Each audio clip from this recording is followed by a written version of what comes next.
بچہ میرے ساتھ لیٹا ہوا تھا، جس کو میں نے اپنے ساتھ لٹایا ہوا تھا، سلایا تھا، جس کے لنچ کی میں نے تیاری کی تھی، صبح اس کی قبر پہ لانا بہت ڈفیکلٹ تھا. سوچا بھی نہیں ہوتا کہ اپنے بیٹے کی اس طرح ہو جائے گی، لیکن چونکہ میرے اوپر ایک ذمہ داری تھی اس علاقے کی، وہ ذمہ داری میں نے نبھانی تھی. ابھی اگر میں پہلے اپنی فیملی کو نکال لیتا تو وہ اس جذبے کے خلاف ہے جو ہمارے خون کا حصہ ہے. اور اس کے بعد پھر اپنے ہسبینڈ کو واپس وار زون میں بھیجنا وہ اس سے زیادہ ڈیفیکلٹ تھا، کیونکہ ارتضا تو چلا گیا تھا. یہاں پہ 3-4 دن جتنی جنگ رہی ہے، بس اللہ سے دعا ہی کر رہی تھی کہ مجھے کوئی دوسرا دن نہ دیکھنا پڑے، میں دوسرا لاس میں نہیں برداشت کر سکتی. ایک فخر بھی ہوتا ہے کہ اس کے سیکریفائس سے کہ وہ ہم لوگ جیت گئی ہے یہ جنگ تھے، لیکن پھر دکھ بھی ہوتا ہے، مطلب آپ کا کوئی فیملی ممبر اس طرح ایک دم سے جائے نا.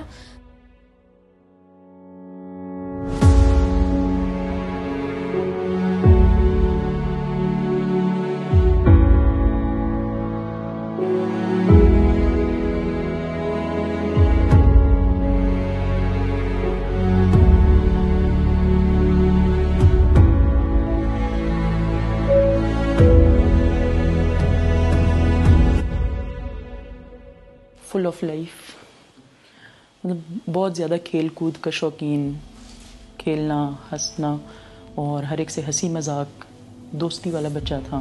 مطلب جس سے بھی ملتا تھا پیار بہت لیتا تھا، اور یہ کہ ہر ایک سے دوستی بہت جلدی ہو جاتی تھی. دونوں بھائی شروع سے ہی بہت کلوز تھے ایک دوسرے کے ساتھ ہی ہنسنا کھیلنا لڑنا جھگڑنا، تو ان کا جو ہے پورا ٹائم ایک دوسرے کے ساتھ ہی اسپینڈ ہوتا تھا. ہم لوگ جب وہاں ساتھ اسکول جاتے تھے وہاں پر وہ بڑا مزہ آتا تھا، کیونکہ گھر پہ تو ہوتے تھے وہ تو ہم دونوں بس ہوتے تھے، اسکول میں تو باقی لوگ بھی ہوتے تھے، اس میں بڑا مزہ آتا تھا. پرسنلی اس کے ساتھ یہی تھا جو ایک باپ بیٹے کا ہوتا ہے، نہایتی پیار کا، ادب کا اور احترام کا، اور اس کے علاوہ مذاق کرتے رہتے تھے ہم ایک دوسرے کے ساتھ، لیکن زیادہ وہ اپنی ماں کے ساتھ اٹیچ تھا. ابھی وہ ہمارے ساتھ ہی یہاں بیٹھا ہوتا، مطلب ہم دونوں ابھی کھیل رہے ہوتے، ابھی ہم دونوں کبھی اپنے نانا کے گھر جاتے کبھی دادا کے گھر. سوچ رہا تو ہوں اگر یہ نہ ہوتا تو کتنا اچھا رہتا، لیکن پھر اب کیا ہی کیا جائے، ہو تو گیا ہے. جب پہلگام انسیڈنٹ ہوا تو ہم نے دیکھا کہ دشمن نے اپنی فوج کی نقل و حرکت مقبوضہ کشمیر میں کافی زیادہ کی اور مختلف جگہوں پر ایڈیشنل فورس کو کنسنٹریٹ کیا. ہم اس کی تمام نقل و حرکت کو دیکھ رہے تھے اور اکارڈنگلی ہم نے جو ہمارے رسپانسز تھے ان کو میچور کیا. 6-7 کی درمیانی رات کو تقریباً 12:30 بجے انہوں نے پہلا حملہ کیا. تو جب انہوں نے پہل کی تو ہم نے اپنی جوابی کارروائی شروع کی، اور اس طرح پوری رات میری یونٹ کی تقریباً تمام پوسٹوں پہ مختلف حصوں پہ فائر چلتا رہا اور بڑے بھرپور طریقے سے چلتا رہا. یہاں پہ ہمیں کافی ہیوی پیٹرولنگ کرنی پڑتی ہیں. اس ٹائم پہ میری کچھ پیٹرولز باہر تھی، تو فائر کرتے ساتھ ہی ساتھ میں نے آرڈر دیا کمپنی کمانڈرز کو کہ ان پیٹرولز کو آپریٹیو کریں. اور اس کے بعد ہم نے فل فورس کے ساتھ ان کو رسپونڈ کیا، اور وہ حملہ اتنا شدید تھا کہ شروع کے 5-6 گھنٹے دشمن کو سمجھ ہی نہیں آئی، اور ان کی طرف سے there was no response. Intensity was so much کہ یہاں کے جتنے بھی آپ لوگوں سے جا کے پوچھ لیں تو ان سب نے یہی بتایا کہ جی اتنی شدید لڑائی ہم نے 1947 سے آج تک نہیں دیکھی.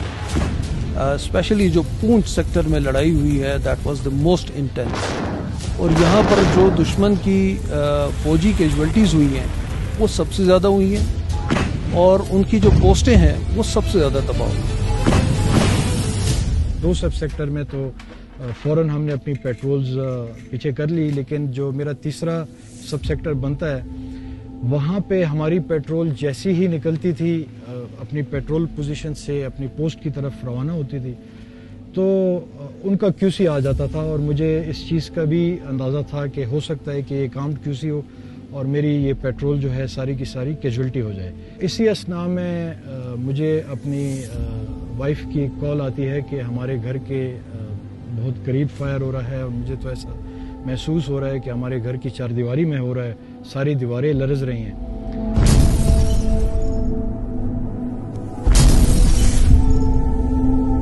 تین بجے کے آس پاس یہ ہماری بات ہوئی, تو اس کے بعد میری وائف ان کو اپنی بیڈ روم میں لے آئی. تھوڑا سا میرے بچے گھبرائے بھی ہوئے تھے, تو کلمہ پڑھ رہے تھے تینوں کے. تینوں کو ایسے محسوس ہو رہا تھا کہ جیسے شاید ہماری آخری رات ہے. تو یہاں سے آپ اندازہ لگا سکتے ہیں کہ ایل او سی کے قریب جو آبادی رہتی ہے ان کی زندگی کتنی مشکل ہے, اور خاص کر جنگ کے دوران. دشمن کا ایک وتیرہ یہ ہے کہ وہ آبادی کو ٹارگٹ کرتا ہے. حالانکہ میرے سامنے بھی دشمن کے گاؤں ہیں, دشمن کے علاقے کے, لیکن ان کو ٹارگٹ کرنا ہم اخلاقی طور پہ درست نہیں سمجھتے. اس لیے ہم ان کی صرف پوسٹوں کا انتخاب کرتے ہیں یا ملٹری ٹارگٹس کا. لیکن وہ جب اپنے پوسٹوں پہ ملٹری ٹارگٹس پہ پریشر سسٹین نہیں کر پاتے, وہ ہماری آبادی پہ حملہ کرنا شروع کر دیتے ہیں. میں بڑا انٹینسلی انگیجمنٹ میں انوالو تھا, مانیٹر کر رہا تھا کہ کہاں سے دشمن ہمیں ٹارگٹ کر رہا ہے اور کہاں سے ہم ان کو ٹارگٹ کر رہے ہیں. تیسرے بلاسٹ جب ہوا تو ارتضیٰ جاگا اور اس نے آخری یہ بات کی کہ ماما بابا کدھر ہے, بابا کو کال کرو. تو میں نے اس کو یہ بولا کہ بابا آفس میں ہے.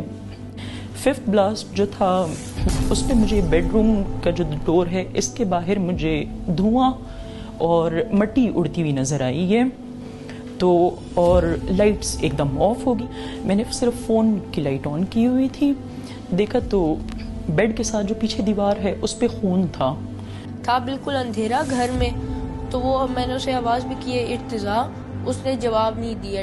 جب میں نے ارتضیٰ کی طرف کیا تو اس کی گردن پوری تھی نہیں, بس وہ اتنا جلدی اس کو ہوا کہ اس کے ہاتھ میں مطلب اس طرح تھے آسمان میں, وہ نیچے بھی نہیں گئے تھے. 3:50 پہ مجھے وائف کی کال آتی ہے اور وہ رو رہی تھی. انہوں نے اسی آواز میں بس صرف ارتضیٰ کا نام لیا. تو جب انہوں نے نام لیا ارتضیٰ کا, مجھے محسوس ہوا کہ مجھے لگا کہ اب ارتضیٰ شہید ہو گیا. اسی طرح فون کو کان سے لگا کے آہستہ آہستہ دبے قدموں میں کمانڈ پوسٹ کے دروازے سے باہر نکلا. جب باہر نکلا اس ٹائم پہ بھی ارٹلری کی شیلنگ ہو رہی تھی, کافی شیلنگ ہو رہی تھی. پھر میں جب اپنے گھر پہنچا تو بیڈ روم گیا تو وہاں پہ میں نے دیکھا تو ارتضیٰ کی ایک بڑا سپلنٹر آیا تھا جس سے ارتضیٰ کی گردن کٹ گئی تھی. وہ میں مین وائل اپنے کمیونیکیشن ایکوپمنٹ میرے پاس تھا. میں جب گھر بھی آیا تو ساتھ جاری رکھے ہوئے تھا وہ کام. چونکہ وہ میرے دل میں زیادہ جو خدشات تھے وہ ایک پیٹرول کے بارے میں تھے جس کو میں ریٹریو کر رہا تھا اپنی پوسٹ کی طرف, اور یک کے بعد دیگرے 3 QC اس کے پیچھے آئے. تو زیادہ میں ان کے ساتھ انوالو تھا کہ یہ پیٹرول میری ٹارگٹ نہ ہو جائے, کیجویلٹی نہ ہو جائے. تو الحمدللہ وہ میرے بیٹے کی شہادت کے 15 منٹ کے بعد اپنی پوسٹ پہ خیر خیریت سے پہنچ گئے. اور اس کے بعد پھر اپنے ہسبینڈ کو واپس وار زون میں بھیجنا وہ اس سے زیادہ ڈیفیکلٹ تھا, کیونکہ ارتضیٰ تو چلا گیا تھا. یہاں پہ 3-4 دن جتنی جنگ رہی ہے, اوبویسلی بہت برے خیالات انسان کے ذہن میں آتے ہیں.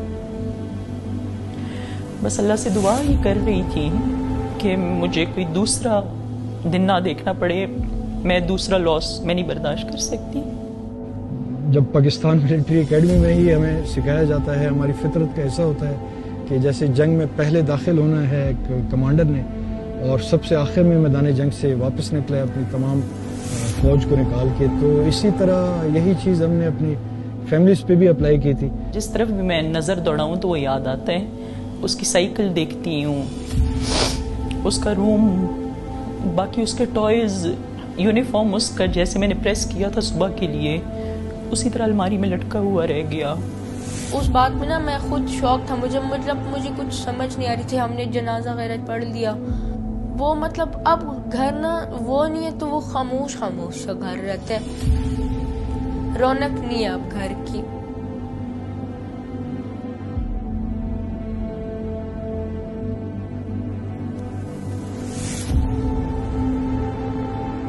دشمن کو میسج یہی دوں گی کہ although I paid the price, but ہم ڈرنے والوں میں سے نہیں ہیں. آگے بھی انشاءاللہ ہمیشہ ڈٹ کے مقابلہ کریں گے اور ایسے ہی کریں گے جیسے ہم نے بنیان مرصوص میں کیا.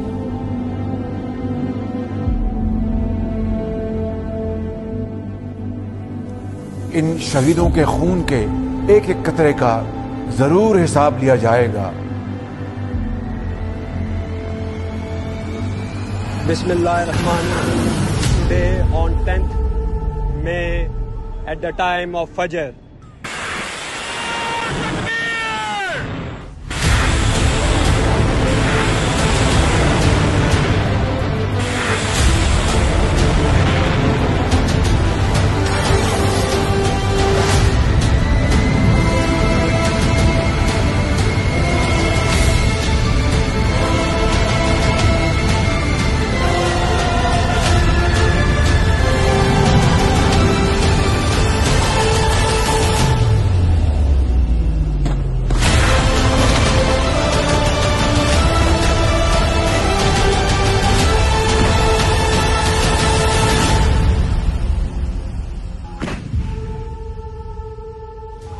جو ہمارا رسپانس تھا وہ it was not basically against specific event.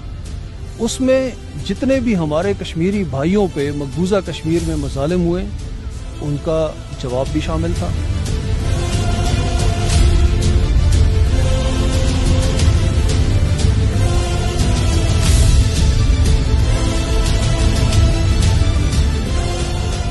جتنا انڈیا ہمارے ملک میں مختلف ذرائع سے دہشت گردی کر رہا ہے اس کا جواب بھی شامل تھا.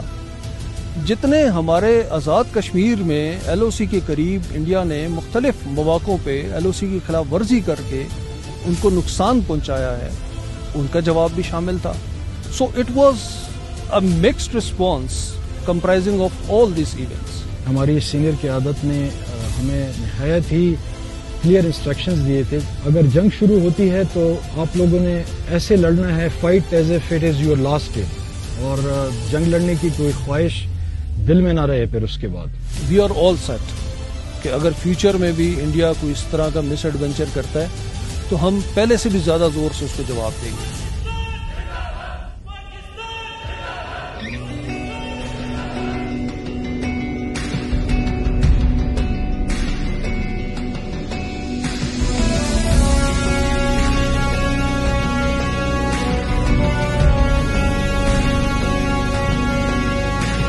تیرے یہ جوان ہتھیلی پہ جان وطن کا ہے